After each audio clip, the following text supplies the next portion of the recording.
It's a great day in SimWorld, everybody. Good morning and welcome to SimWorld Today.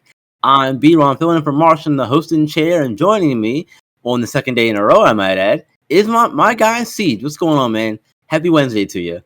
Happy hump day. Just here doubling down, double dose of SimWorld today for Ceej this week. And, there's not a lot of things better than that. So, just a good week. Just a good week. Look, a double dose of both of us, right? Both season B-Ron back Absolutely. here once again, doing it live, man. Like the old days, man. Because remember, we first started, it was just me and you, right? The golden days, the golden days, the golden days. That's what they Exactly. call it. That's what they call it in the history books. Yeah, exactly. Well, look, we're 1 day away from both the SBBA finals and the RT1 officially getting started, and we got a lot to go through today and tomorrow to really kind of prepare for that. Well, let's start with the SBBA and the finals, and let's talk X factors for both teams. I'll start this one off if you don't mind, and I will take the Celtics, and I'm going to talk about the guy who everyone's been talking about for a while, Kristaps Porzingis. For the Celtics, he is their X factor, and he's the guy who he's got the ability to be mobile defensively, and that's going to be a big help in this series against the Mavs. Because remember, if you remember back to the Pacers series, they shot 74% at the rim through the first 3 games of that series. So they're gonna need his help on the interior, especially. But the concern with Porzingis is his rust, perhaps. Not being around for games being at game speed, especially in the playoffs. That game speed goes up, tenfold in the playoffs. He missed the last 2 rounds with an injury, and now I guess it's a good thing that the Celtics did win when they did against the Pacers. They put this to his bed early because that gave them a little bit more time to get some extra rest for Porzingis going into the final series here.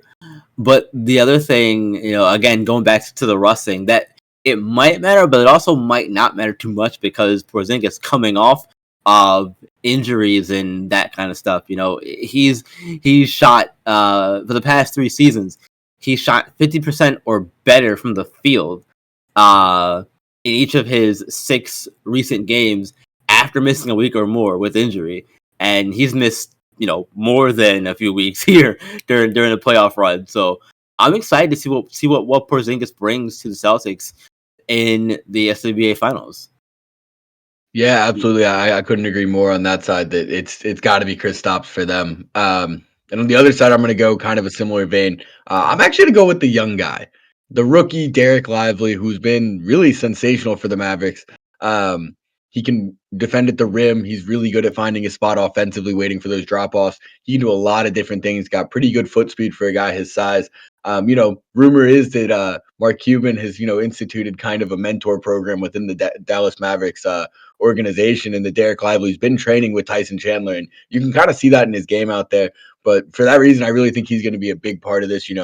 We've all talked about it so far this playoffs. The Celtics have the most efficient offense in SWBA history. They are shooting at an insane clip. They take good shots. They make them. They find good shots. And Derek Lively's rim protecting is going to be vital in this game as well. On the other side, it's going to be vital that he's ready to play. The moment's not too big for him. He's ready for those little dump offs you get from Kyrie and Luka every 10 minutes.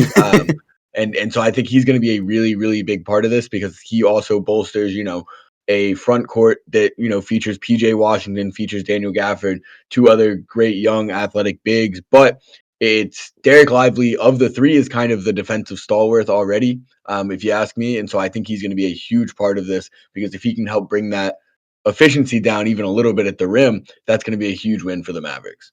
Yeah, most definitely. I'm really looking forward to seeing how both of those guys play once the finals get going properly tomorrow evening. Let's switch gears. Let's go from pro to prep because just like the SBBA, our playoffs are starting here. It's the run to 1. We're going to get started here tomorrow, and this is the best time of year to be a sports fan. Playoffs bring with it a lot of things, but it also brings upsets, potential brackets being busted. So let's talk about. I want to know, Ceej, from you, who are some of the teams, in your opinion, that are 5 seeds or below that could really make a difference and, cause some havoc in the run to one and maybe even go on a nice little run perhaps as well. A little run for the run to one. Yeah, yes, The first sir. team that comes to mind, and this is only if their coach can realize what everyone else has already realized. I think the H-Town Hoopers have what it takes. Like I said, I think if Coach UB Brown can figure out what everyone else around SimWorld Prep has already figured out, that Almighty Saul is that stud, that Vincent Magic is a very, very, very good, very mature basketball player. Those guys should be playing most, if not the entire game in the run to one. But I do think they are built for that. And then you add on Corey Yams, who has been here before. You talk about his intensity, his energy on the floor. Those are all things that contribute well in the run to one. I think this H-Town Hoopers team has a chance to make a run. And on the other side of the bracket, the team that I look at is the Rocky Mountain Monsters. And I look at them, something about it. I'll tell you what, you talk about streaky teams. Rocky Mountain Monsters have Yeah. been known to be streaky for the last 2 seasons, right? And the thing about being streaky is when you get hot, you're really hot, and they have scorers everywhere. Daquan McDougal's very, very talented big. You got Lucas Banks is a little bit of everything, but their scorers in Dink Pate, Bunde Thunda, and Justin Bell, if they get hot, they can really run with anyone, in my opinion. What it's really going to take is for them to get hot on defense. We saw a few games this year where they really locked in and they were able to really stifle what their opponents were trying to do. If that Rocky Mountain Monsters team comes out here, I think they can make a deep run. Okay, I like it. I like those. I like those picks. Ceej. So look, there's a few teams that you could talk about here. Bad Boys Basketball, Run DMV, Gotham 5. And obviously these teams have more chance than others in my opinion, and that's why we're having a conversation. But I want to, and this one might be a little bit controversial for me because it's going to seem like I'm going back on what my original thought was. But hear me out for a second. Even though I picked the AT Aliens to go a little bit farther in the tournament this season, I do feel like the Queen City Kings on the flip side could also do a similar thing. Even though they play each other in the first round, it wouldn't surprise me if Queen City won that game, but also again, like I said, kind of went on a little run after that. We know how good Marco Jacobs is for them. But, we can't forget about some of the other players on that team, especially, guys like Sky Durant, Taz Journey. They have a lot of players on that team that could potentially cause problems. And I feel like there's a lot of teams in SimWorld Prep that I feel like are built to run. You know what I mean? Get out and run on the floor like the Yacht Club. And I feel like Queen City is one of those teams where if they can play fast paced and kind of tire you out early in the game, you're not going to have enough left in the tank to keep up with them come fourth quarter, and that's when it's really going to be needed in during this time of year. So I think for me, Queen City is one of those teams. Another one for me. Actually, I'm something about SimWorld Africa kind of has me kind of feeling them too, because I don't know why, but they reminded me a lot of the team that they were in the Ground Zero season in some regard, in this respect, but they've added things to it. They've got the length of that Ground Zero season team, but now with the shooting of Ethan Letterman coming alive here and the play of Cole Abdul-Rauf, the guard over there, and Pierre Dupont, obviously, they again, so many players who you feel like can make an impact for this team. And I really like Abdul-Rauf, Letterman. I like the play of Khalid Ali, who we've seen at times as well. That team also kind of scares me a little bit in a good way in terms of trying to make a run here in the run to one. Yeah, I mean, look, Bjorn, all due respect to SimWorld Africa, but they're not getting past my guy Jarrell Beauchamp and Damian Luffy. It's not happening. They're on another level right now. But I don't know. Anything can happen. That's the fun of the run. Yeah, exactly. Anything can happen, and I do hear you. And I think if they can find a way to get past them, they might be able to do it. Go on that run I'm talking about and play spoiler perhaps. But it's gonna be tough. They got a tough matchup in the first round. Let's switch gears though, because after the run to one is over, we have our Stars of Tomorrow showcase, and the 3-point contest, dunk contest, and then the game itself. And that game itself, that roster for both sides have been. We're gonna reveal those to you this morning, and they are pretty stacked. As expected, though, from an All-Star game, Ceej. Look at the legacy side. We've got D'Angelo Jordan's starters first. D'Angelo Jordan, Kai Killens, Almighty Soul, Cooper Flagg, Josiah Cook, and on the bench, it's Monty Parson, Arthur Lattimore, Marco Jacobs, Vincent Magic, and Alex Rodriguez. And then on the legend side, it's Jarrell Beauchamp, Benari James, Kevon Jackson, Jafet Towns, and Andre Ivanov. On the bench, it's Chapa, Cole Webb, Damian Luffy, Yarny Johnson, and Leonardo Fields. This is a really, really stacked all-star game that we're going to have on that Saturday showcase at the Stars of Tomorrow. Yeah, absolutely. Really exciting thing to look at. You see this roster and it's an exciting event. It definitely is. And the legacy side is built out, if anyone didn't notice, built out of the founders and the Southern region players. While legend side is built out of Neo and Intercontinental. But on that note, B-Ron, I want to point something out. I have to ask you, if you had to choose, I'm gonna put you on the spot.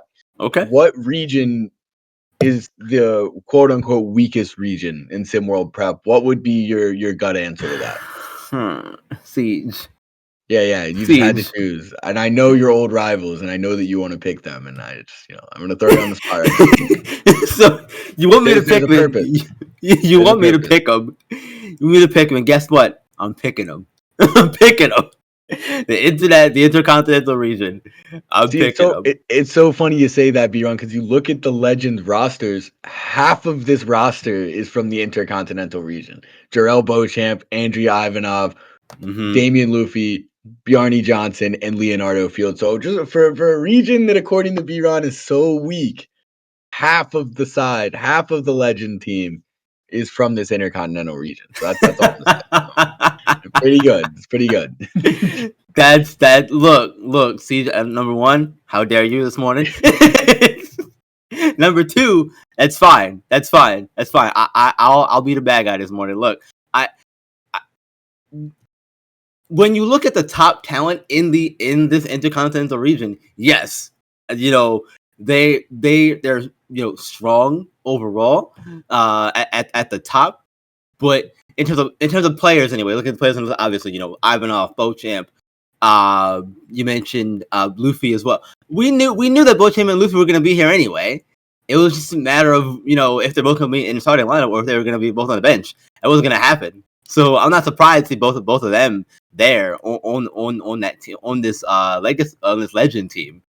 But I think that if we want to pick a winner in this conversation, I'm gonna take the legacy just because, again, the founders region and the southern region, both of those regions are both strong, top heavy in terms of talent. And then throughout the region, in terms of players on those teams, I think there's so many guys you could have picked from both of those regions to represent legacy side. Some who didn't make it here as well. I do like the add of Vincent Magic getting here. I'm really excited to see what he can do playing with likes of Cooper Flagg and his team Almighty Soul.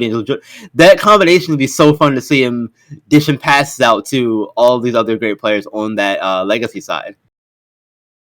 Absolutely, I couldn't agree more. Another thing that's really interesting about this legacy side, if I had to pick a winner, I'm gonna go with the legacy as well. I like what they've got. It's also a really big lineup they've got. The starters, it's just for one game, but I guess Kai Killens or D'Angelo Jordan is gonna run point. But it's also really interesting. You look at that roster. They got 5 15-year-olds on that side. You could make a whole all-star starting team with just Kai Killens, Almighty Saul, Josiah Cook, Monte Parson, and Marco Jacobs. Yeah. So they got all the young guns over there. Crazy that you have that many 15-year-olds in the Stars of Tomorrow Right. showcase. Really, really cool. But then you look at the legend side, and it's really guard oriented in that starting lineup. So should be a really interesting game to watch. Should just be a fun event. It's always nice to see these kids kind of get to play in a more stress free environment. Just kind of get to show their skills and talent. So I'm definitely looking forward to this one. 100% agree. Well, look, that's all the time we have for this morning. Thank y'all for joining me and Ceej on SimWorld today. It's been a pleasure as always. Remember, hit the like button, subscribe to the channel, and hit the bell to get notified when all of our shows, streams, games, all that stuff go live for you all here on the channel on SimWorld TV, the exclusive home for all things SimWorld Prep. And until tomorrow, Marshall will be back in the chair tomorrow. Remember, you guys, SimWorld is the only place where you can see the game, be the game. We'll see you tomorrow.